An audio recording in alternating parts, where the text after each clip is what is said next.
Good morning. Thank you for watching. I'm Shakil 5858. I'm a good man. I am thankful to all news resources and my team. Following news have been reported by American, European, Canadian, Australian, African, and Asian channels, and of course the news agencies AFP, AP, and Reuters. Now the headlines: George Floyd death affects after 4 years. Ukrainians are trying to contain Russian advances. First Asian American movie star. Israel continues assault on Rafah despite international condemnation. 40 people died in Israeli bombing in last 24 hours. Secretary of Defense Lloyd Austin resumed his duty. Traveler rush on Memorial long weekend. On this long weekend, AAA said that 50 million Americans will travel at least 50 miles from their home. Severe storm and bad weather hitting the United States. Now the news in detail.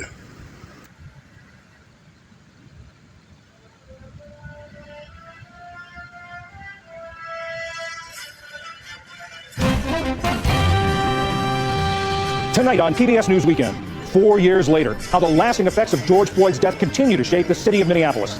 I think for a lot of people, they're waiting for the outcome of all these promised reforms to see if they can actually feel like they trust what the city has been doing as far as policing in the last few years. Then a frontline report has depleted Ukrainian forces struggle to contain Russia's advances.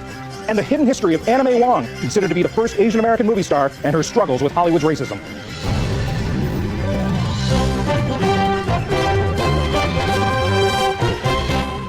Major funding for PBS News Weekend has been provided by... Good evening, I'm John Yang. Despite international criticism, Israel is pressing ahead with its assault on Rafah. Medical personnel in Gaza said today that new Israeli attacks killed more than 40 Palestinians across Gaza. In Gaza City, a school being used as a shelter for displaced people was hit. Children were among the dead. At the same time, increased diplomatic activity is raising the prospect of restarting stalled talks aimed at a ceasefire and the release of Israeli hostages. A Russian strike on a residential area of Kharkiv damaged a shopping center and killed at least 2 people. Russia and Ukraine are battling for control of territory along the border. Ukraine says it's taken back villages north of Kharkiv that Russia had captured in recent weeks. Russia claims it still controls at least one of those villages.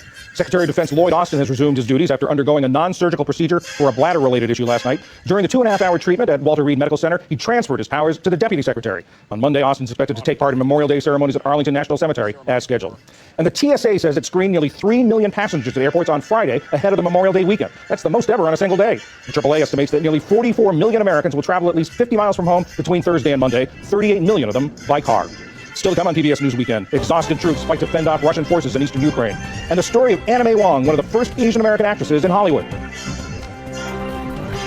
This is PBS News Weekend from WETA Studios in Washington, home of the PBS NewsHour, weeknights on PBS. It was 4 years ago today that George Floyd died while 3 Minneapolis police officers pinned him face down on the pavement, one of them pressing his knee onto Floyd's neck. Cell phone video of the incident, recorded by a teenage witness, was seen around the world. It ignited international protests over racism and police abuse and calls for police reforms. Despite that global reach for Minneapolis, it is still very much a local trauma.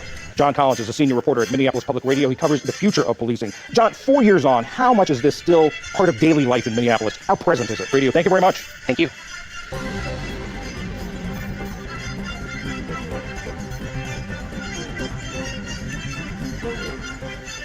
Along the Russia-Ukraine border, badly stretched Ukrainian forces are struggling to deny Russia a foothold. The town of Volchansk, just 3 miles inside the border, has seen some of the fiercest fighting since Russia launched its offensive. That's where John Ray of Independent Television News joined soldiers from Ukraine's 57th Brigade.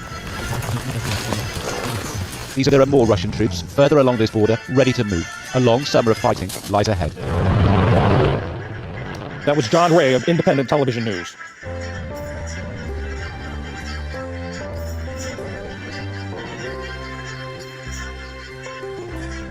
What constitutes sex education and the grade in which it's taught varies greatly in America. And this year is shaping up to set a record for legislative proposals that are mostly aimed at restricting the teaching of the subject in schools. Allie Rogan has more on the increasingly complicated nature of sex education.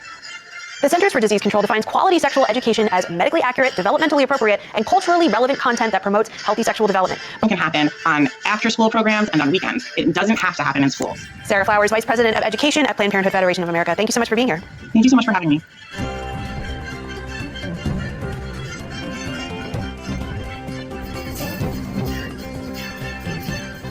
As this year's Asian American, Native Hawaiian, and Pacific Islander Heritage Month draws to a close, we bring you the story of a pioneering actress, considered to be the first major Asian American star, despite the limits imposed by Hollywood's racism. Good morning, angels. Before there was Lucy Liu. Oh boy. Aquafina. She will write that check. They do that around here. Or Michelle Yeoh. There was Anna May Wong, considered Hollywood's first Asian American film star. She appeared in more than 60 movies beginning in the silent era. But racism meant that in most of them, she played stereotyped supporting roles, while white actresses in yellowface got top billing. It wasn't, and the push for representation in Hollywood films.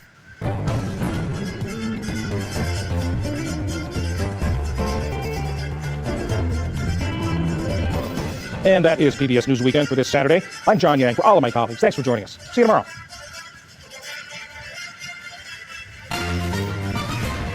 On this Saturday night, the laws of war. Israel launches fresh attacks in Gaza. What this week's international court rulings could mean for its planned offensive in Rafah. Funding for Ukraine. The proposed plan to use frozen Russian assets. That is the obvious solution here. Summer holiday uncertainty. From wildfires to hurricanes. How climate change is altering travelers' vacation plans.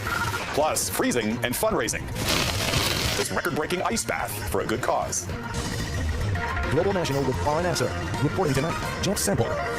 Good evening, and thank you for joining us. After another deadly day in Gaza, at least 46 people were killed and 130 injured, according to the Hamas-run health ministry. Israel says it plans to proceed with its planned military operations in the southern city of Rafah. That, despite two separate international court rulings this week condemning Israel's actions, as well as the attacks by Hamas. Redmond Shannon reports on what those court rulings could mean for a region at war.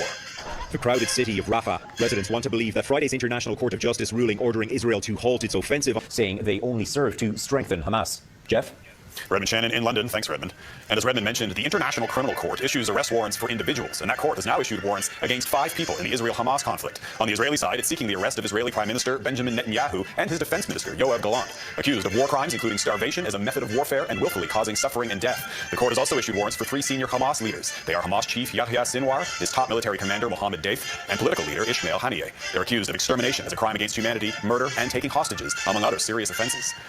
The war in Gaza has fueled a surge in hate crimes here in Canada, and police in Toronto are now searching for multiple suspects after shots were fired this morning at a Jewish girls' elementary school. It happened just before 5 a.m. at this school in North York. Police say video shows a vehicle pulling up in front of the school before 2 occupants get out and open fire, causing damage to part of the building. Fortunately, no injuries have been reported. Turning to the war in Ukraine now, that country's military has clawed back territory around Kharkiv, its second largest city, after Russian forces ramped up their offensive earlier this month. That's Ukraine's President Volodymyr Zelensky saying Ukraine is now back in control of areas in the Kharkiv region following Russia's latest advance. The Russian military stepped up its assault 2 weeks ago, launching repeated strikes on border areas with the stated aim of creating a buffer zone to prevent Ukraine from launching attacks on Russian territory. Right now, Russia controls roughly 18% of Ukraine, all of that territory in the eastern part of the country. And this week's fighting focused around 2 towns near Donetsk and Kharkiv, where relentless Russian airstrikes have hit numerous civilian targets. Today, a Russian strike hit a crowded market and a residential area, civilian targets. Today, a Russian strike hit a crowded market and a residential area in Kharkiv, killing at least 6 people and injuring dozens more. Volodymyr Zelensky is calling on Western allies to boost air defenses to keep cities and civilians safe. Today, finance ministers, including our own, wrapped up 3 days of talks in northern Italy, discussing a plan to use frozen Russian assets to fund Ukraine's war effort. As David Aiken reports, it's a move that could provide a key financial stream for Kyiv. Finance ministers of the G7, Canada's Chrystia Freeland included, spent 3 days in Italy's alpine resort town of Stresa grappling with the problem of Russia. Canada has been pushing a plan to use the interest income generated by the $300 billion in Russian financial assets that were seized by the West after Russia invaded Ukraine in 2022, and either give that interest income directly to Ukraine or use it as collateral against a loan for Ukraine. Canada's firm position has always been that Russia, the aggressor, must pay for the destruction it has caused. Deputy Prime Minister Chrystia Freeland told reporters, it cannot be the sole duty of the democracies or of the brave people of Ukraine to pay for Putin's war of aggression. The plan could give Ukraine as much as $50 billion, which it urgently needs. We've been all collectively demonstrating, screaming, protesting, pleading with our government and with governments around the world who are supportive of Ukraine to do more, but to do it quickly, because I think the situation is deteriorating day by day. U.S. Treasury Secretary Janet Yellen supports the idea, but other G7 finance ministers say there are some tricky technical and legal hurdles that need to be cleared first. And on top of that, each of the European Union's 27 countries would have to sign off on any plan that would see Russia's financial assets used to help Ukraine. It's obscene that Russia has these billions and more of assets that are sitting earning interest, and that is the obvious solution here. G7 leaders, including Prime Minister Justin Trudeau, will be back in Italy early next month, where they are expected to finalize any plans to provide financial help to Ukraine. As for Russia, its finance minister had a warning for the West. If Russian financial assets are used to help Ukraine, it is prepared to seize Western financial assets in its jurisdiction. David Aiken, Global News, Ottawa. As Russia's war rages on, pressure is mounting for Canada to meet its NATO commitment on defense. This week, nearly 24 U.S. senators signed a rare bipartisan letter urging Prime Minister Justin Trudeau to live up to this country's pledge of spending at least 2% of GDP on defense. The U.S. ambassador to Canada told our Ottawa bureau chief, Mercedes Stephenson, that sentiment is spreading in Washington. I'm wondering if the White House shares the view of these U.S. senators that Canada is not doing enough on defense. Well, I think the U.S. government position, including the White House, is that Canada needs to spend more money on defense. At the end of 2024, the way projections are looking, Canada will be the only country in NATO that is not spending at least 2% of its GDP on defense and does not have a plan to get there. And that and is very important. So that Canada's has moved within NATO from being a bit of an outlier to being the outlier in the entire alliance. And you can watch Mercedes Stephenson's entire interview with the ambassador. That's tomorrow morning on the West Block, right here on Global. In Papua New Guinea, crews continued to dig through the aftermath of a major landslide on a remote village yesterday, burying more than 300 people as they slept. So far, just 4 bodies have been found, according to media reports, but authorities expect the death toll to grow much higher as search efforts continue. In the meantime, emergency relief convoys are bringing aid to survivors, but there are challenges there too. The landslide ended up blocking a main highway, while local food and water sources have also been destroyed. Back in Canada, after last year's historic wildfire season, parts of the country are now on edge for what might lie ahead this summer. This map shows the current situation across the country, with high to extreme fire danger conditions looming over a large chunk of the Northwest. According to the Canadian Interagency Forest Fire Centre, there are now 99 wildfires burning nationwide. And with summer just about to get started, there are questions over how a changing climate will impact Canada's tourism industry. Kyle Benning reports. Rediscover your wonder. Views of the Canadian Rockies can bring the wonder to a vacation in Western Canada, but Alpine Helicopter says last year's record-breaking forest fire season held a large impact on one part of its business. It can work out to be sort of 50 flights that we may have to cancel on a busy day. Given how widespread fire and smoke traveled in 2023, industry leaders are looking to ensure tourists that Canada is the place to visit this summer. The Tourism Industry Association of Canada says wildfires can limit scenic views. The size of the country means tourists have options. And to really understand what the impacts of smoke might be on the jurisdiction that you're traveling to within the country. Earlier this month, Destination Canada released a new strategy to increase Canada as a top global tourism location. The World Economic Forum's Travel and Tourism Development Index lists Canada as the 11th best nation. And as visitors consider wildfires, particularly out west, some businesses have still not seen figures return to previous peaks. We saw in 2023 that visitation to the province was about 6% shy of where it was in 2019 pre-pandemic levels. Ambassador Tours runs in the maritime provinces and says advanced sales this summer are up around 12%. But with forecasters projecting 4 to 7 major hurricanes this season, and last summer seeing wildfires impact Nova Scotia, customers and operators may need to consider options with flexibility. It's part of the fallout from smoke being in the area. What we tend to find though is we try and reschedule people to a different day, hopefully if the smoke clears. Kyle Benning, Global News. Record-breaking heat coming up, where scorching temperatures are making homes uninhabitable. In India, more than 25 people are dead, including children, after a fire burnt down a gaming arcade at an amusement park. That fire is now under control and search and rescue efforts are underway. The cause of the blaze is under investigation, but police already say they plan to file a negligence case against the park's owners. Hundreds of people across South Asia are grappling with a prolonged, intense, and dangerous heat wave. In India, elections officials have been drinking special rehydrating salts to stay hydrated in the near 50-degree heat. Today, millions of people cast their ballots in the second-to-last round of voting in national elections there, which the Prime Minister, Narendra Modi, and his BJP party are widely expected to win. That heat is also making life unbearable across much of Pakistan. South Asia is no stranger to high temperatures, but as Eric Sorensen reports, extreme weather fueled by climate change is testing the boundaries of what people can tolerate. It is a hot wind that blows into Jacobbad, Pakistan, sometimes called the hottest city on Earth. The temperature forecast near 50 Celsius, about 120 degrees Fahrenheit. It's like the desert, only people live here. It is very hot, he says, and we are without power many hours a day. In Lahore, 11 million people are sweltering under increasingly dangerous heat. Work goes on, but doctors warn of heat stroke and other health issues. I soak this cloth on my head, I drink water, I work earlier in the morning, says this laborer. This man says the heat is so intense he has to come inside after 10 minutes. They must work, say these laborers, to feed their families. They're accustomed to extreme heat, but not this. 46 degrees centigrade. Temperatures in the mid-40s in Punjab are 6 to 8 degrees higher than usual, says this meteorologist, and no rain is forecast, so it will remain hot. One climate scientist says areas of South Asia and Southeast Asia are experiencing a new normal, where periods of extreme heat and humidity may be uninhabitable. The intensity of the long period of hot weather, I think we will have to make sure that people know about the risk. In India, the drought is using up groundwater that could cause persistent crop failures, a potential disaster for a country so dependent on farming. Increasing temperatures lead to more evapotranspiration and lack of water availability. And the frequency and the intensity of these droughts is expected to increase. Back in Pakistan, the government in Punjab is closing schools this week. Everyone is suffering, says the shopkeeper, especially children and the sick. Health officials say people should stay inside and not travel, as millions who've done little to contribute to global warming must ride out extreme heat waves that are likely to get worse with climate change. Eric Sorensen, Global News, Toronto. In Chile, a firefighter and forestry worker have been arrested on suspicion of starting that country's deadliest wildfire back in February. The two men have been charged with arson causing death. Officials say several fires were lit simultaneously, and materials used to ignite the blazes were found at one of their homes. 137 people were killed and more than 1,000 homes wiped out as towering flames took hold during an extreme drought. Still ahead, overdose training, how a tragic death could bring changes to British Columbia's high schools. Welcome back. Health Canada is recalling a drink tumbler after at least 43 people got sick. 33,000 tumblers were given out for free over the last month to customers who bought 12 and 15 packs of neutral seltzers. Health Canada found a chemical solution containing sulfuric and phosphoric acid can leak out of the inner walls of those tumblers. Symptoms include burns to the throat and stomach, nausea, vomiting, and diarrhea. A recent drug poisoning death at the University of Victoria is sparking calls for British Columbia to make CPR and naloxone training mandatory in BC high schools. A coroner's inquest was called this week into the death of 18-year-old Sydney McIntyre Starko back in January. Her parents say the tragedy was preventable, and they want the province to take action. Neethu Garcha reports.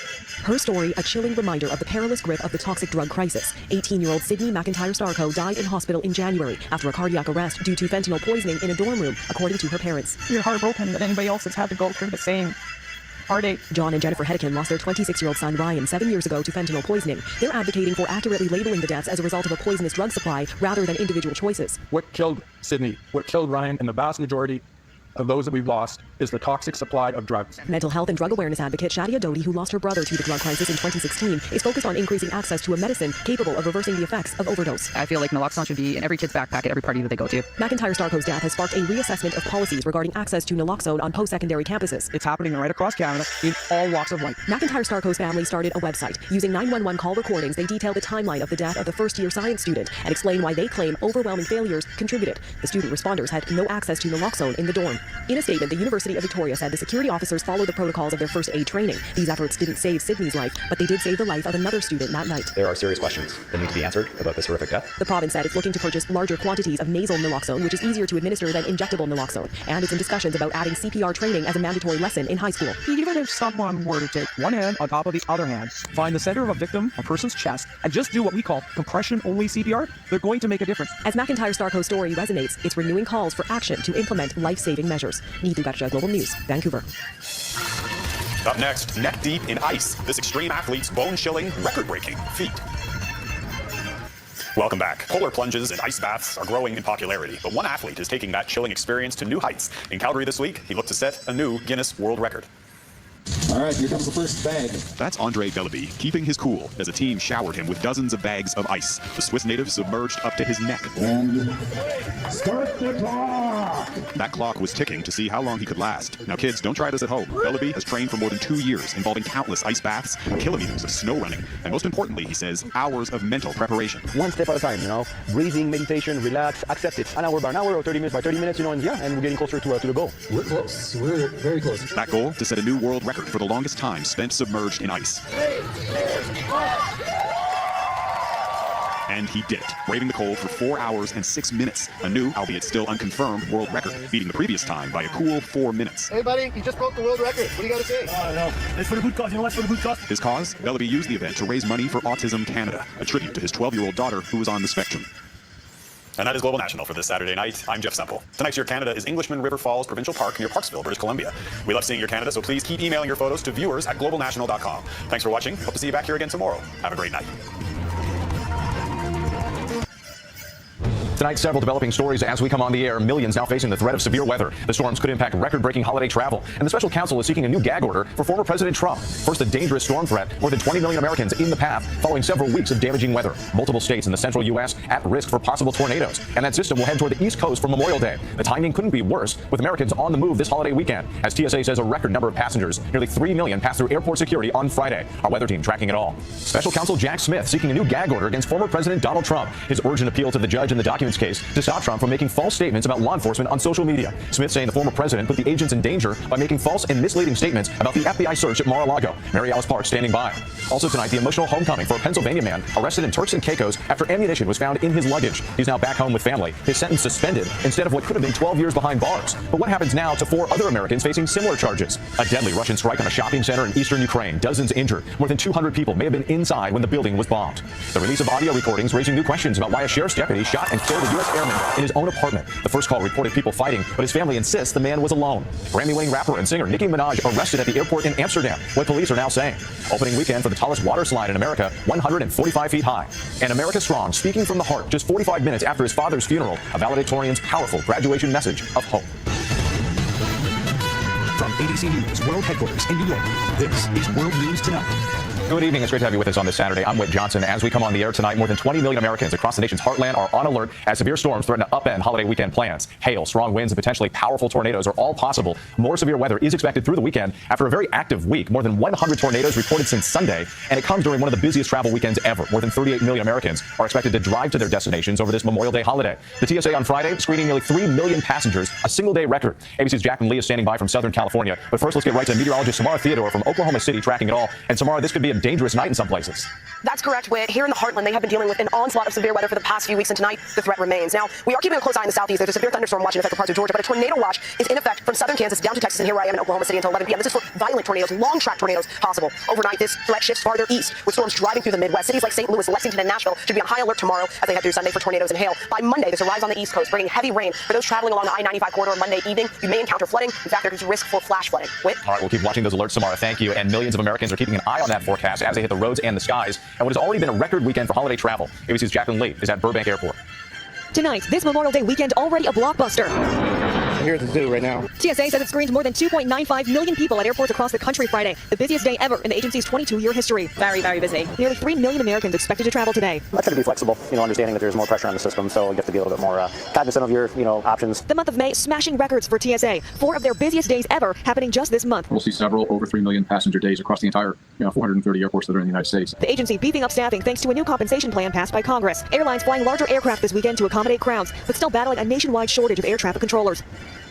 In order to keep air travel on schedule, the FAA is opening up airspace typically restricted for space and military operations. Jacqueline Lee, thank you. Now to the race for the White House. Former President Donald Trump tonight doubling down on his false claims that President Biden authorized the use of deadly force against him during the FBI raid of Mar-a-Lago last year. Special counsel Jack Smith seeking a gag order to stop Trump from making the statements, saying they pose a risk to law enforcement. Here's ABC's Marielle Sparks. Tonight, just hours after special counsel Jack Smith asked for a gag order on the former president, Donald Trump again pushing serious disinformation on Truth Social. The Justice Department calling Trump's words dangerous. Trump today posting this false claim that Biden's DOJ authorized use of deadly force against him in the FBI raid. The statement untrue.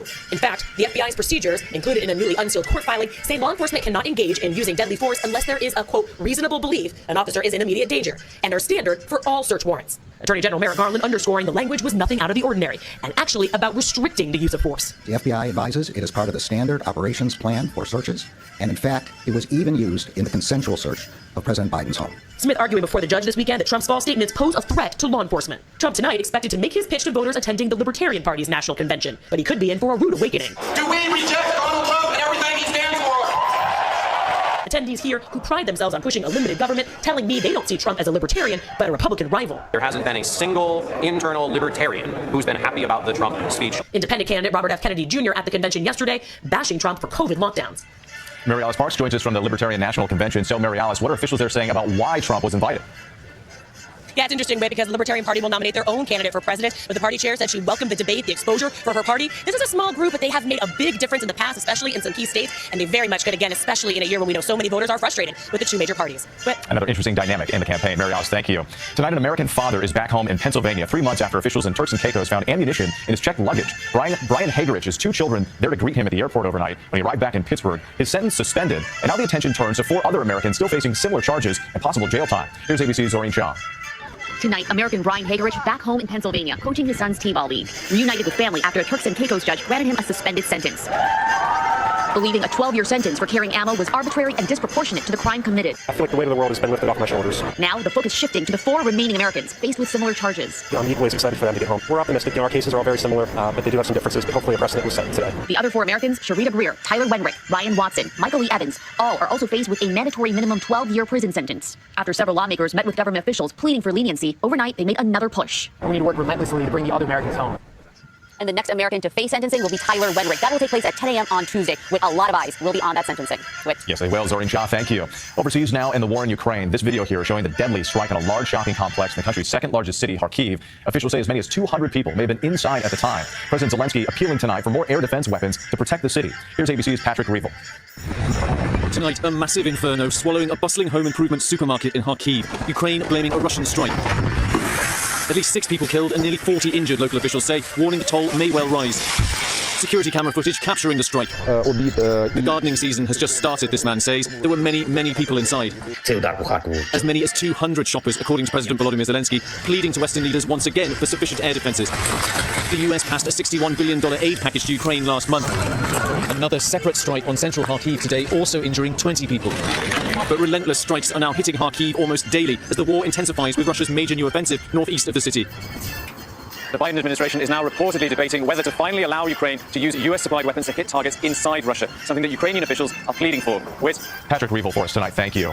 Hundreds are feared dead after a landslide in the mountains of Papua New Guinea in southwestern Pacific. Survivors using their hands to search through debris. Efforts to reach the remote region have been hampered by rough terrain and damaged roads. Residents are without food and water. President Biden saying the U.S. stands ready to assist with rescue efforts if requested. Now to new details from the deputy-involved shooting of a U.S. airman in his own Florida apartment. The county sheriff's office releasing official calls and records from the incident, but major questions remain about how this encounter turned deadly in just a matter of seconds. Here's ABC's Morgan Norwood. Tonight, we're hearing for the first time the concerned call that led to the fatal confrontation between a Florida sheriff's deputy and U.S. senior airman Robert Fortson. Sounds like he's fighting with someone else, and he's saying that it sounds like it's getting a little bit out of control. The non-emergency call coming from an employee at the apartment complex where Fortson lived, who said a resident reported overhearing a rowdy domestic dispute. The employee giving them this apartment number. The apartment number is going to be 1401. It's the same unit seen in this body camera video, showing the moment deputies arrive at Fortson's door. Sheriff's office, open the door! Fortson opens up. You can see he's holding a gun, but it's pointed down. Within seconds, the deputy fires several rounds, striking Fortson in the chest and arm. The 23-year-old later died at a hospital. Tonight, as the community remembers the decorated airman who served overseas, major questions remain unanswered. The sheriff's office has not identified the deputy involved, and the incident report they released is heavily redacted. Fortson's family, meanwhile, claims he was alone in the apartment at the time. His girlfriend saying they were on a FaceTime call discussing weekend plans the moment that authorities knocked on the door. The family now demanding justice. Tell the truth about my son. I know my son did not do anything to you guys. And tonight, the Florida Department of Law Enforcement is investigating Whit. They'll turn over their findings to the state attorney's office. Whit? Morgan Norwood, thank you. News developing late today out of Amsterdam, where American rapper and singer Nicki Minaj was arrested at the airport. She tweeted that Dutch police told her they found marijuana in her bags. Minaj posted the encounter on Instagram Live. Yeah. You're under arrest. I'm the deputy of the public prosecutor. We will bring you to the police station. Yes. For what? You can go because you are carrying drugs. I'm not carrying drugs. Minaj was fined and released from custody, but her concert in England had to be postponed. Memorial Day weekend sales are now in full swing, but as credit card borrowing nears record highs, services like Buy Now, Pay Later are growing in popularity. And as ABC's Alexis Christophorus explains, government regulators are taking notice.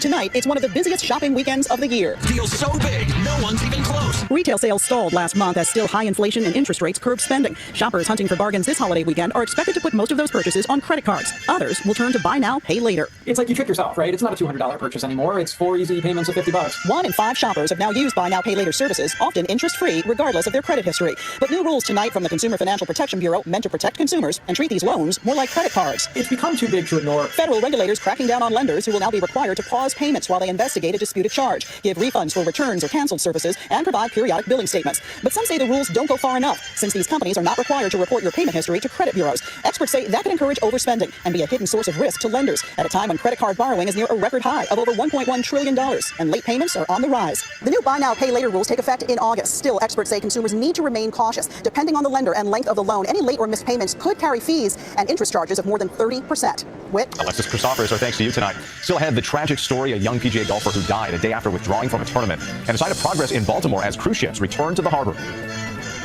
Next tonight, this sad news. PGA golfer Grayson Murray died this morning. Murray withdrew yesterday from a tournament in Fort Worth, Texas, citing an illness. No word on a cause of death. Murray had dealt with alcohol and mental health issues in the past. In January, he won the Sony Open in Hawaii, his second tournament win. Grayson Murray was just 30 years old. Cruise ships have returned to the port of Baltimore for the first time since the Key Bridge disaster. A Royal Caribbean ship setting sail today. A Carnival cruise ship departs tomorrow. Crews have opened a 400-foot wide channel, enough for one-way traffic for the largest vessels. They hope to reopen the full channel early next month. When we come back, hope you're not afraid of heights. We'll show you the tallest water slide in the country. To the index now, a new bronze statue of baseball pioneer Jackie Robinson will soon be on its way to Wichita, Kansas. That's to replace the one that was stolen in January and destroyed. The replacement paid for by donations from the public and Major League Baseball. Robinson, of course, broke baseball's color barrier. One person has pleaded guilty to the theft. Police say racism was not a factor. The thieves apparently wanted to sell the bronze for scrap. And opening this holiday weekend, the tallest water slide in the U.S. It's called the Rise of Icarus at Olympus Water Park in Wisconsin. It costs $8 million to build and features 5 spiraling slides, the highest of which towers 145 feet above the ground. Good luck. When we come back, a valedictorian fights through his pain in a heartfelt speech. Finally tonight, America Strong, the valedictorian who summoned his strength at the most difficult moment. When Alam Hajij walked onto the stage to deliver his graduation speech, Hello to all the graduates, families, and staff. Few in the audience knew about the pain in his heart. I didn't know if I could give my speech. I knew I had to, but I didn't know if I could. But the valedictorian at Early College High School in Carrollton, Texas, had an important message. At the beginning of the spring semester, my family received the news that my father had cancer. My father died yesterday, May 15th, 2024. And I attended his funeral today, right before graduation. That's why my shoes are muddy. That's why my arms are shaking. Alum delivering the speech just 45 minutes after burying his father, who passed away following a 5-month battle with pancreatic cancer, something he mostly kept private until now. My dad was a hardworking guy. He always did everything he could to provide for us. Standing tall on that stage to honor his father, an immigrant from Bosnia who at one time delivered Domino's pizzas to help the family get by. When I looked in the audience and I saw people who were touched by what I was saying, suddenly I didn't feel so alone. That's when I knew I could get through it. Alum ended with this heartfelt message about perseverance and love. I'm going to go to college and I'm going to spend every hour of every day working as hard as I can to achieve all of my goals because that's what he wanted and I'm going to do it for him. And I want all of you to look to your loved ones and say you would do the same. Wow, your father would have been proud, and we are too. Thanks so much for watching tonight. I'm Whit Johnson in New York. Have a great night. Thank you for making World News Tonight with David Moore, America's most watched newscast.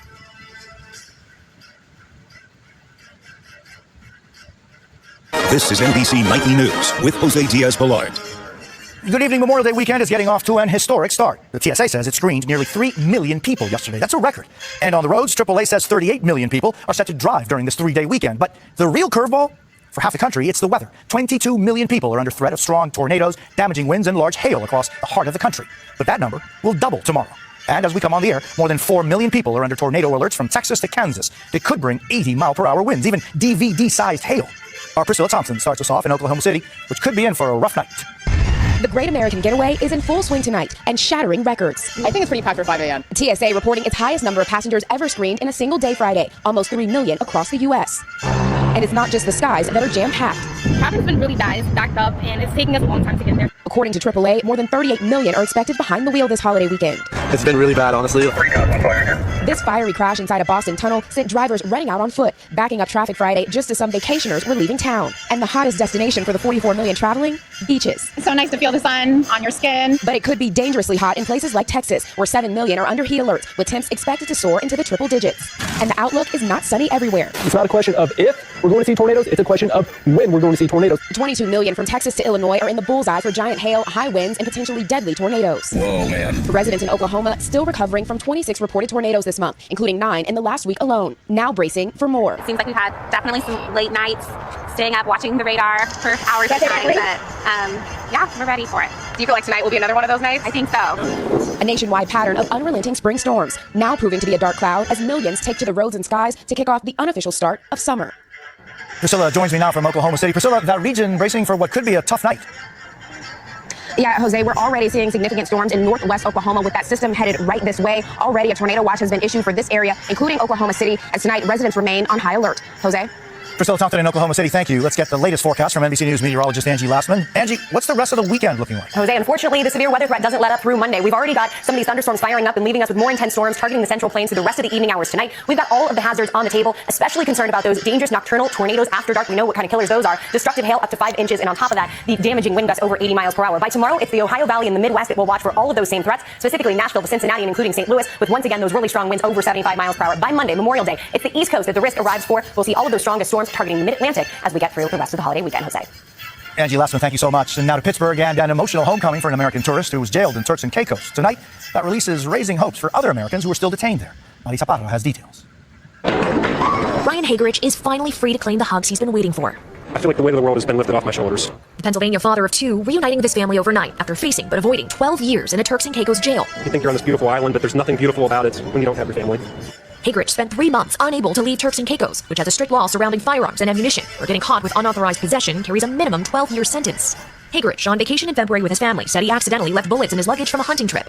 After Hagerich pleaded guilty, a local judge sentenced him to 52 weeks, 12 months suspended because of what she called exceptional circumstances, including the accidental nature and his lack of criminal background. It's the best day. U.S. lawmakers had flown down to Turks and Caicos earlier this week in support. And they played such a huge part in bringing me home, and hopefully the others are soon to follow. 3 other Americans on the island awaiting their own fate on similar charges, including Sharita Greer and Ryan Wasson, who say nothing was intentional. I was just so scared, like I was in shock. I couldn't believe it. You see beaches and sand and palm trees, and it's now become my prison. Hagerich, all too familiar, ordered to pay $6,700 for his own release, amid what a family spokesperson says was a $100,000 financial toll. My biggest concern is coaching my kids' baseball games tomorrow, and that is such a relief. His return home, priceless. Tonight, severe weather threat. Nearly 30 million Americans in 9 states in the path of danger, with strong tornadoes, hail, and damaging winds all in the forecast. Also tonight, bridge to nowhere. The latest setback in the distribution of desperately needed food and supplies for war-torn Gaza. I'm Yevgeny Tayeb in East Jerusalem as negotiations for the release of hostages in Gaza look set to restart.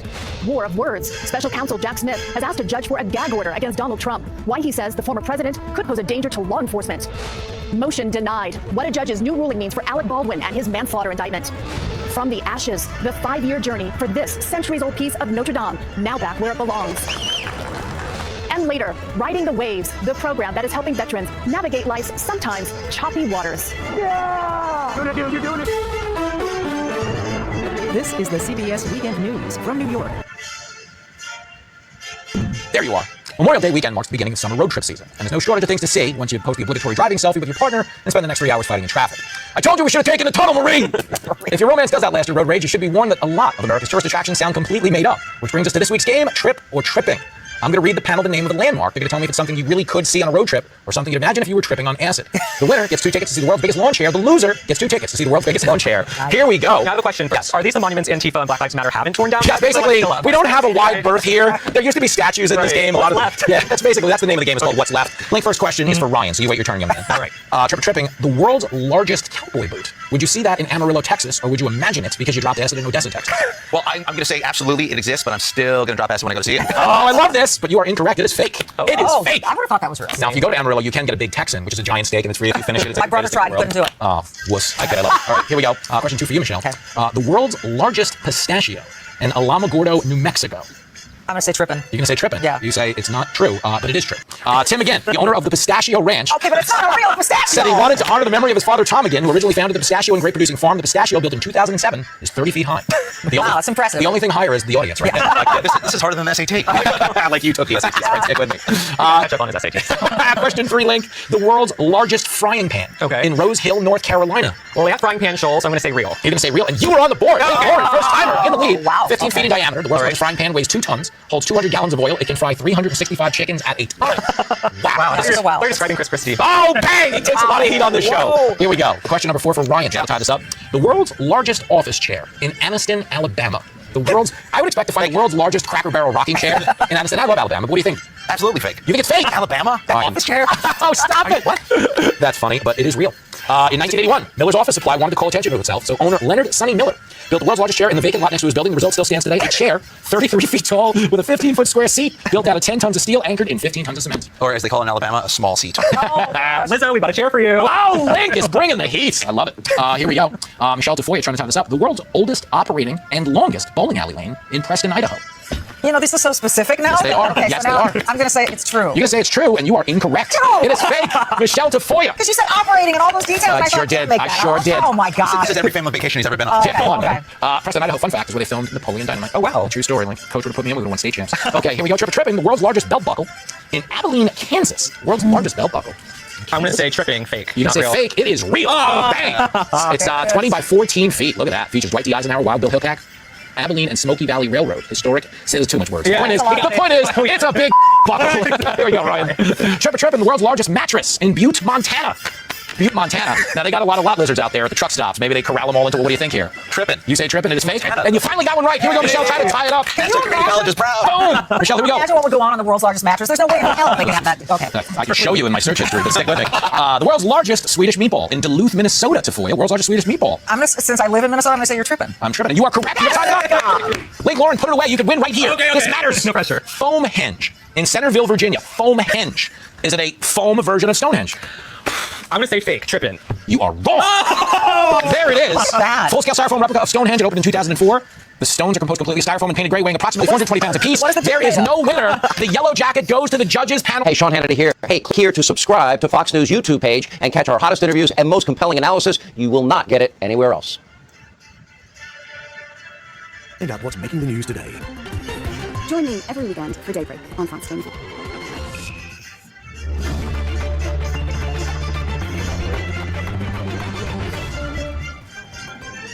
Israeli warplanes and artillery continue to pound the Gaza Strip as Benjamin Netanyahu's government dismisses an order by the top UN court to halt its military offensive in Rafah. At least 6 people are killed in Ukraine's northeastern city of Kharkiv, as Israeli allies consider allowing it to use weapons they provide to launch attacks on Russian soil. And the Palme d'Or goes to Anora, who will be taking a look at some of the biggest winners from this year's Cannes Film Festival. Watching France 24, I'm Alexander Orkot. Israel is continuing its relentless bombardments of the Gaza Strip despite an order by the International Court of Justice. In a case brought by South Africa alleging genocide, the top UN court ordered the offensive on the southern city of Rafah to be halted and for the delivery of aid to go unhindered. It also called for the release of hostages held by Hamas. And this ICJ ruling is legally binding but has no direct enforcement mechanism. Now, with land crossings restricted for aid deliveries and airdrops insufficient, it was hoped that the recently opened floating pier built by the United States off at Gaza's coast would plug the gap. However, poor conditions at sea have led now to 4 US Navy vessels beaching as they tried to deliver supplies. Meanwhile, the people of Gaza are becoming ever more desperate in the deteriorating conditions. The focus of Israel's war with Hamas may currently be on Rafah, the southern border city, but residents in the Jabalia refugee camp in the north of the enclave are also fleeing the fighting.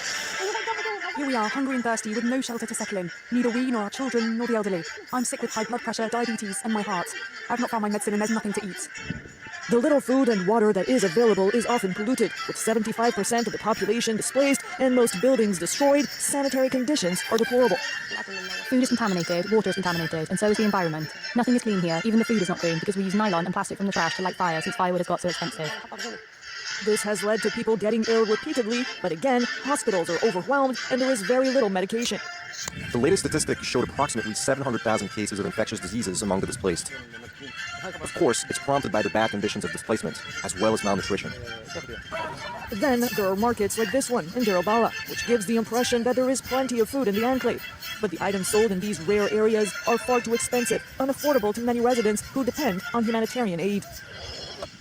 Meanwhile, thousands of Israelis have taken to the streets of Tel Aviv to keep pressure on the government to bring home hostages after the bodies of some of them were recently recovered.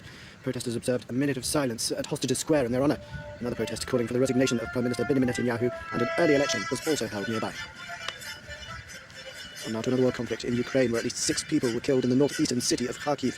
Sitting just 30 kilometers from the Russian border, the second city has come under unceasing attack since the beginning of this year, as Kyiv alleges Moscow aims to make it uninhabitable. Ukraine is hampered in its response, as its allies don't want it to use weapons they provide to launch attacks on Russian soil, fearing an escalation of the conflict, but this reticence is starting to change. Our correspondent Emmanuel Schatz explains. It's been over a month that strikes have been increasing on Kharkiv, and the pressure is mounting also on Ukraine's allies to react. So we've heard Germany sending more IRIS-T defense systems, and that's, of course, that's the kind of news that would be very welcomed by the Ukrainian population, by the Ukrainian government. This is what Ukrainians are hoping for. They want their skies to be safe. They don't want to wake up every day to the sound of shelling. You know, I was in Kharkiv for a few days. I was at this print house that has been shelled 2 days ago. 7 people died. Yesterday, the large, Ukrainian flag floating over Kharkiv was at half-mast to mourn those people. It was only up again today, and it seems that Ukrainians don't even have time to mourn their dead before there's new victims added to the list of civilians being killed. So that print house also very important to mention that there was no military target there. There was no military personnel, no military equipment. Only the biggest print house in Ukraine, which was also furnishing schools, providing schools with at least half of the school books that Ukrainian children were using. So another attack on Ukrainian culture, Ukrainian language, added to the very long list of shelling on civilian infrastructures, and Ukraine calling for the international community to step up its efforts to help Ukraine fighting against those attacks. And the first group of French tourists, we now head for another look at other world news. The first group of French tourists have been evacuated from the overseas territory of New Caledonia as President Emmanuel Macron continues his efforts to defuse the crisis. He's now promised a referendum on contentious voting reforms that the indigenous Kanak people say will further dilute their democratic representation. At least 27 people, including children, have been killed in a major fire in western India. The blaze erupted at an amusement park, an indoor area used for things like bowling and go-karting, which was packed with families enjoying their summer holidays. The owner and manager of the amusement park have been arrested pending an investigation. A major road accident in Pakistan has left at least 11 people killed, 15 injured. A truck plowed into a packed passenger van. Many of the victims were members of the same families, travelling to see their families. Now, when Joe Biden was running for office in 2020, he faced fierce criticism for telling the host of a radio show that if someone's having a problem figuring out who to vote for, him or Trump, then they aren't black. This is seen as a sign that he takes minority votes for granted.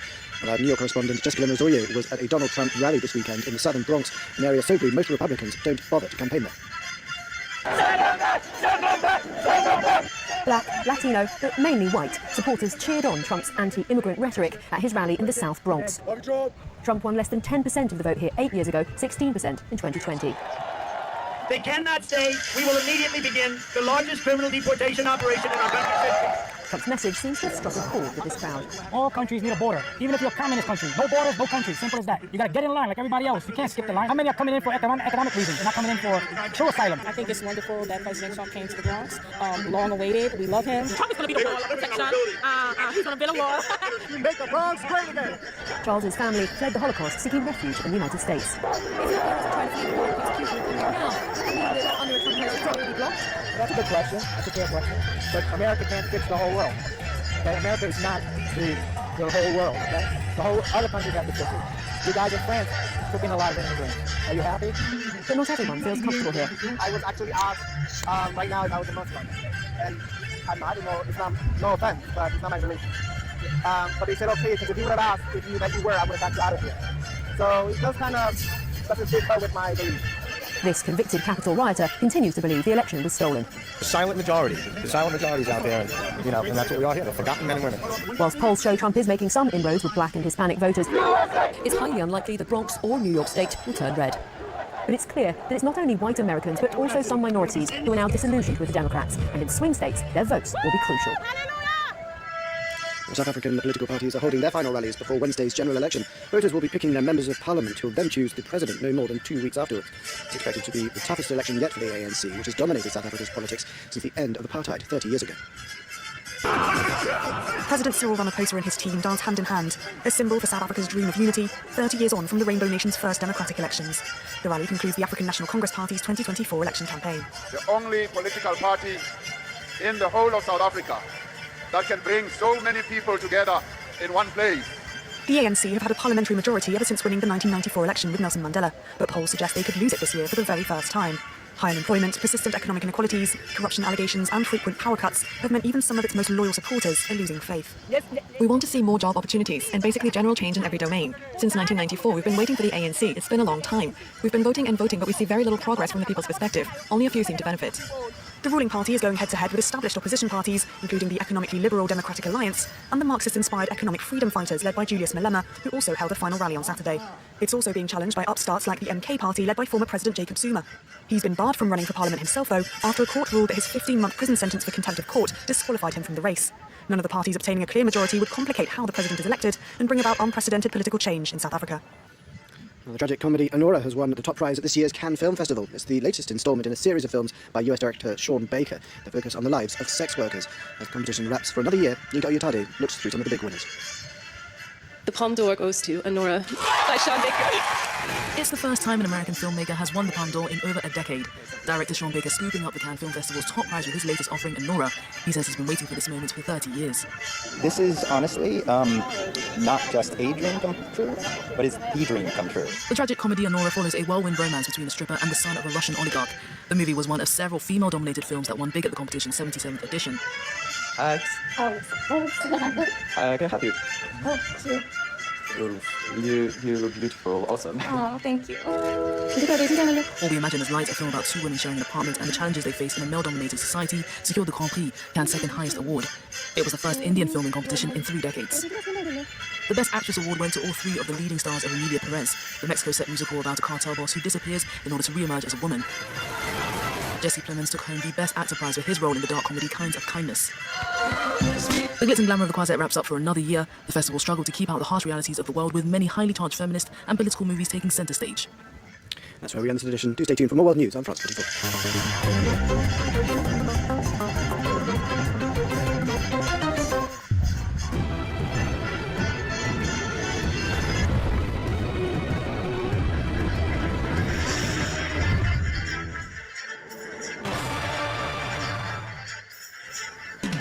Ticket to Ride, the Queensland government slashes public transport fares to just 50 cents. For a Transport Minister, this is like winning State of Origin, winning a Grand Final and winning a Grand Slam all in the same day. The search for survivors continues after a fire at an Indian Games arcade kills dozens of people, including children. Urgent calls for assistance from more than 4,000 people affected by a landslide in Papua New Guinea. And the Mariners make history with a dramatic Grand Final win, taking a treble of trophies. Hello and welcome to ABC News. I'm Ruby Cornish. Queensland's Premier has announced public transport fares will be slashed to just 50 cents for the next 6 months. The price reduction, coming ahead of the state's October election, will apply to all buses, trains and ferries from August 5. For more on this, we are joined by reporter James Kelly in Brisbane. James, what has the Premier said about this?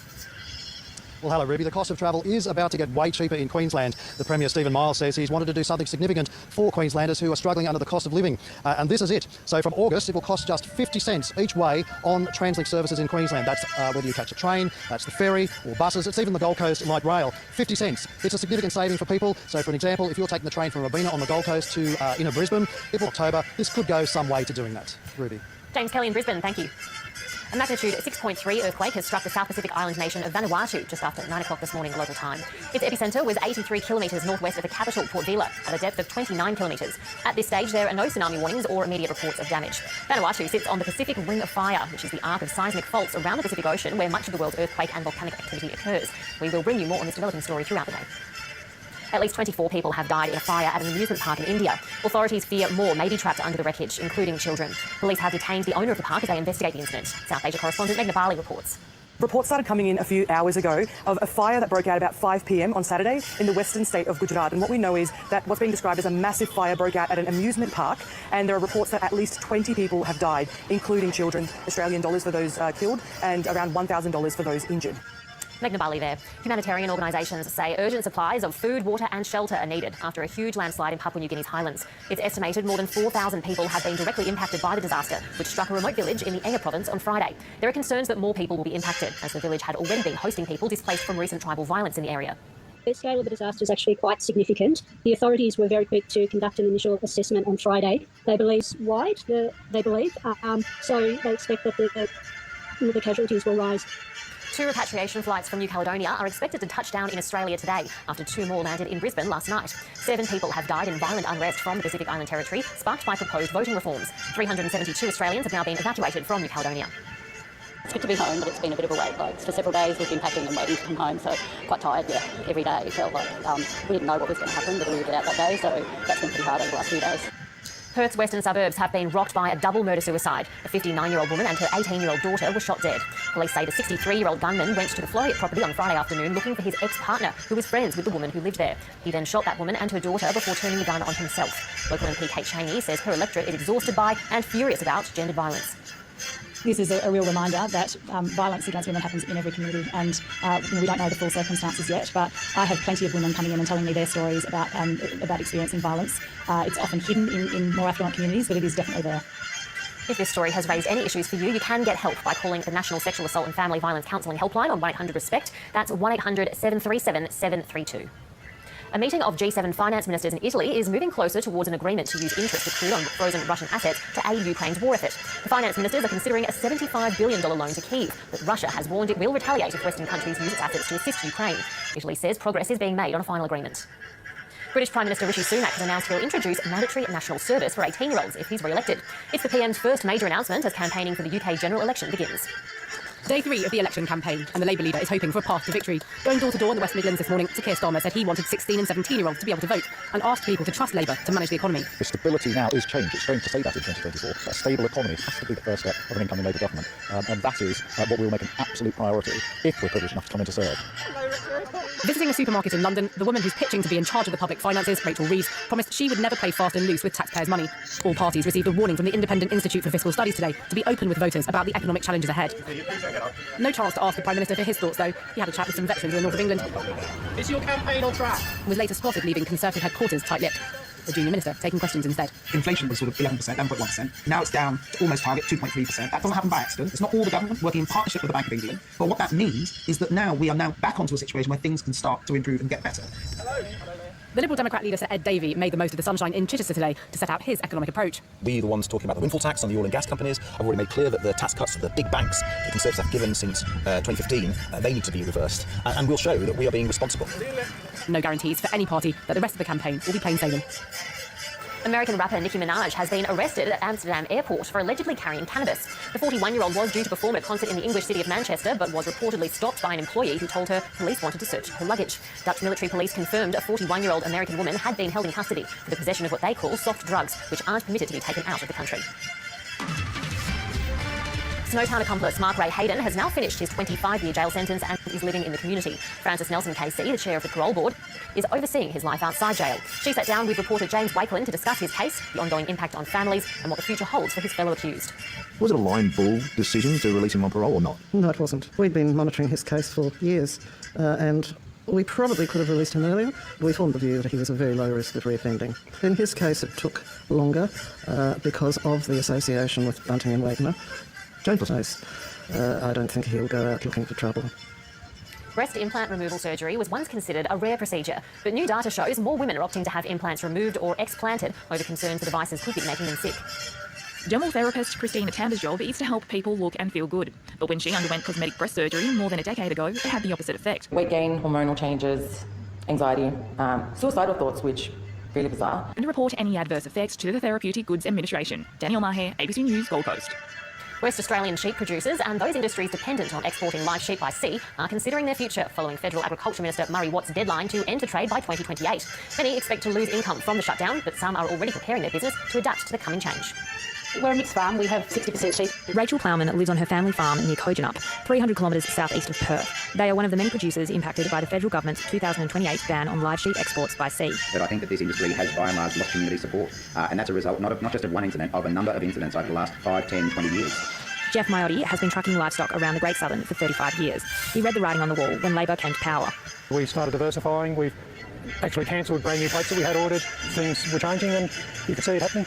Since the timeline was announced, farmers have come out and spoken about how this will not only directly impact them, but an entire supply chain. The 4-year phase-out, the $107 million transition package, has created many more questions than it has answers. WA meat processors are looking to solutions. It's really dealt a blow to the industry. It's catastrophic in some instances, but we've got to find a way. We've got to have some solutions. Currently, the Co-op's sheep processing facility in Katanning sends 16% of its chilled meat to the Middle East. They're hoping to grow this market. We thought, well, the only way we can do something is try and increase our kill rate. That's hopefully going to take some pressure off the loss of market from live sheep export. So we've signed off on about $50 million project. We're going to increase our capacity by about 500,000 head. I guess with being a farmer, you always end up being a bit optimistic because otherwise you wouldn't do it. You hope for the best and plan for the worst in a way. I hope it'll come through. With just 4 years to change, producers are facing some hard decisions about the future. Kate Forrester, ABC News, Kojonup. Well, it may be a tiny island, but a huge legacy is being created in a remote corner of the Northern Territory. The Island Land Progress Association is celebrating 50 years working to set up businesses and enterprises in Northern Australia. On the tiny island of Milingindi off the Territory's north coast lies a rock lodge. It's a beautiful country and the opportunity to use unique skills that brought manager Josephine Baker back from the mainland. My passion, that was past. Feeling pretty optimistic. Thank you, they've done this. We are here. What can we do now for the people? A lasting legacy on this sacred land. Christy O'Brien, ABC News, Milingindi. Time for sport with Jared Coote now. Central Coast Mariners are back-to-back A-League champions after a dramatic 3-1 comeback with... This is Asia Now.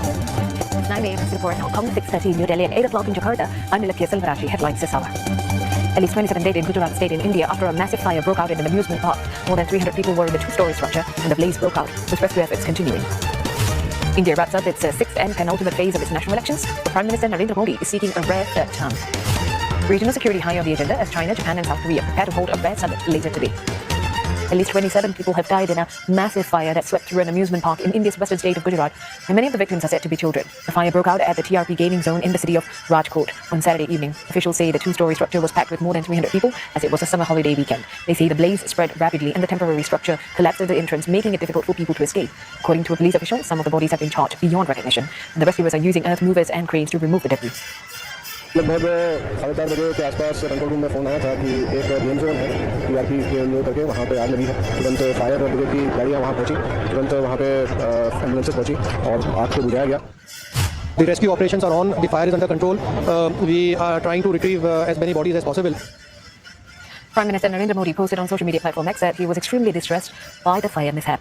He said the local administration is working to provide assistance to those affected. The state's chief minister has handed the probe to a special investigation team, and the city's mayor has promised strict action against those responsible. Police say they have detained the owner and manager of the amusement park for questioning.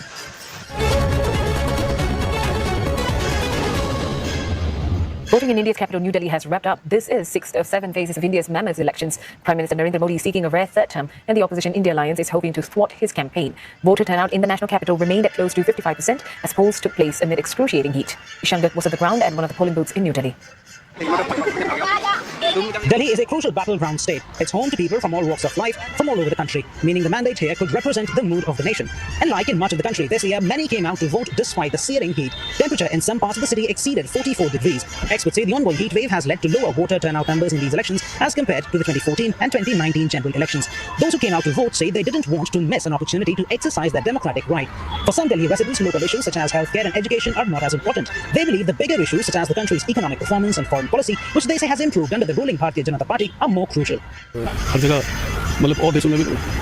a third term as India's Prime Minister. For the opposition party, it's a slim chance, experts say, to show that they can stop Prime Minister Narendra Modi's electoral juggernaut and break his party's stronghold on Indian politics. Ishan Garg, CNA, New Delhi.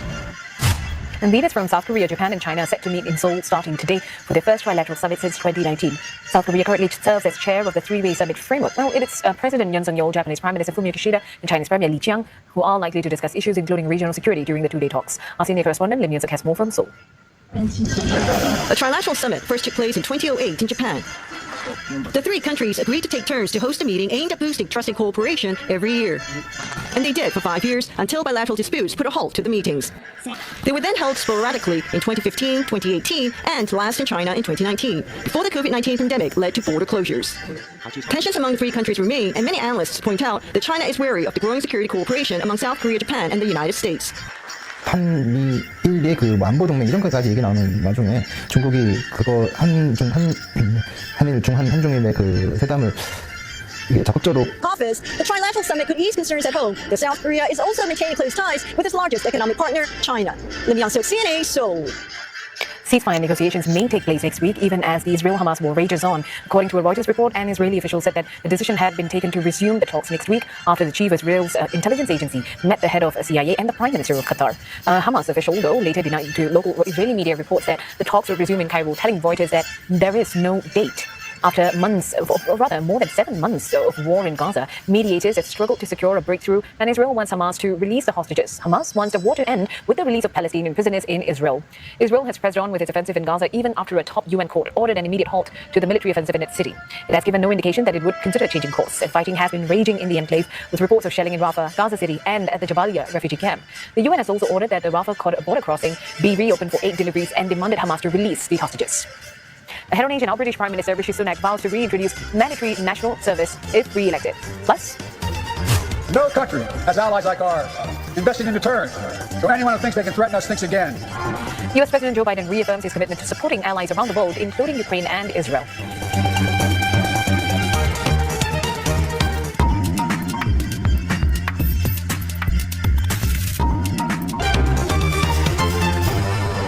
China has won a war in danger for Taiwan as it ended 2 days of large-scale war games around the island. The joint SWORD 2024 exercises come just 3 days after Taiwan's new president, William Lai, was sworn in. As China's military staged mock missile strikes targeting the island's leaders, as well as its ports and airports. Taiwan has called the drills a blatant provocation to the world order.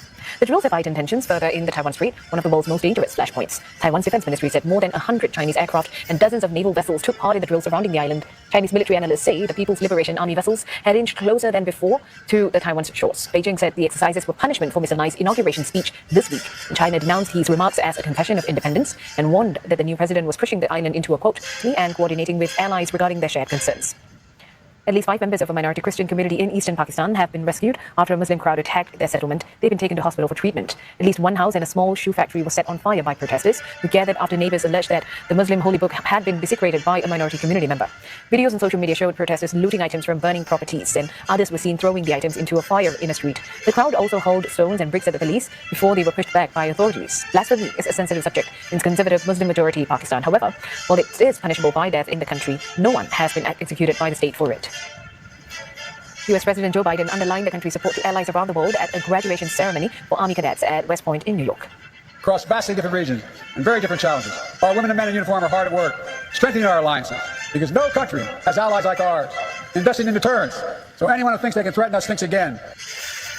He singled out American support of Ukraine in defending their land against a Russian invasion. Right now, American soldiers are supporting brave Ukrainians in their fight for freedom. Our soldiers are working around the clock to keep munitions and equipment moving by land, sea, and air. He also pointed to the help the U.S. military gave to repel an attack from Iran on Israel, as well as the aid given to the people of Gaza amid the Israel-Hamas war. Our Army and Navy have deployed a temporary pier on the Mediterranean in record time to increase life-saving aid to the Palestinians. The U.S. Air Force has conducted food drops, delivering tens of thousands of meals to the people of Gaza. In the face of Iran's recent unprecedented attack on Israel, we brought partners together, including Arab nations, to repel the sustained assault. Now, the UK Conservative Party looks set to bring back national service if it wins the upcoming general election, and that's as the country heads to the polls on 4th of July. Prime Minister Rishi Sunak said he believed that this would help foster unity and a sense of purpose, and that it would help young people to learn real-world skills, do new things, and contribute to the community and country. The plan is to have young people choose a full-time 12-month placement in the armed forces or UK cyber defense or civil response operations. There would be another option to volunteer 1 weekend per month or 25 days per year with organizations such as police, the National Health Service, or with firefighters. The proposal will see the UK join a number of countries that have similar mandatory national service programs, including Israel, South Korea, and Singapore. Coming up on Asia Now, Singapore takes steps to protect its unique biodiversity from new construction projects. Pet services. Government funds and performance spaces overseen by local governments. It would also open the possibility of establishing schools to teach the art of clowning. And that's Asia Now for this hour. Don't forget headlines anytime at CNA.Asia and CNA 938 Radio. Plus, we're on Facebook, YouTube, and X.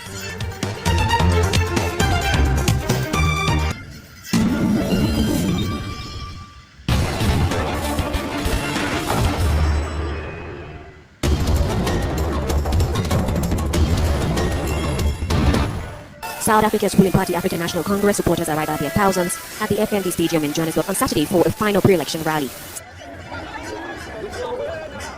The government has the responsibility. They should know. Once they have been voted into power, they would have to provide quality services to the people, serve the people. That is where you are as a ruling party. And I believe that the ANC will do so. They've given an undertaking that they will definitely serve the people of South Africa. Tom, however, expressed disappointment and stressed it is time for the ANC actually to deliver for the people of South Africa. They want to see job opportunities come in and basically general change in every aspect. Since 1994, we have been waiting for ANC. It has been long. We have been voting and voting. We will see very little progress as the people, only a special few, seem to benefit. Singing, dancing, and donning the party's colours, supporters express optimism as they are flag bearer and sitting president's chances of winning the vote. We came here and we already celebrated because we see ANC is already going to win. We do not need much, just 50%, and we will be alright. From the 30th of May to the 2nd of June, it will all be evident. Some South African political commentators have started to speak about a possible government of national unity in a kind of repeat of what happened just after the apartheid system of white minority rule ended 30 years ago. For the second time, Equatorial Guinea must forfeit 2 World Cup qualifying games for feuding star player Emilio Nsu when he was ineligible FIFA said Friday. The second FIFA disciplinary case involving Nsu's eligibility comes 11 years after the first and adds to a series of ineligible player cases involving Equatorial Guinea national teams. The latest ruling against Nsu was announced just 4 months after he was the top scorer at the African Cup of Nations, where he was permitted to play by the Confederation of African Football. FIFA said its disciplinary committee ruled that Equatorial Guinea's first 2 World Cup qualifying games last November must be forfeited as 3-0 losses. Equatorial Guinea won both games against Namibia and Liberia 1-0 with Nsu scoring in the goal. That dropped Equatorial Guinea into the last place in its 16 qualifying group for the 2026 tournament. Zambia's Barbara Banda scored 2 goals and the Orlando Pride beat the Portland Thorns 2-1 on Friday night at Intercol Stadium to extend the winning streak to 8 games. The Zambian forward now has 8 goals in 6 National Women's Soccer League starts, and the first-place Pride became the first team in league history to win 8 matches in a row. Banda headed in a rebound of a corner kick in the 30th minute. She scored her second goal in transition in the 40th minute, dribbling by her defender and goalkeeper Shelby Hogan before shooting into an open net. Izzy Diquila scoring a first NWSL goal, going to 1 bar for Portland in the 71st minute, collecting a cutback pass from Olivia Moultrie and finishing from close range.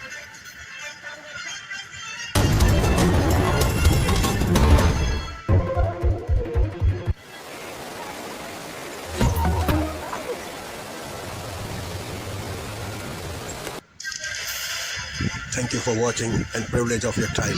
This is Amir Shakil 5858. I am Amir Woodman. Have a good life.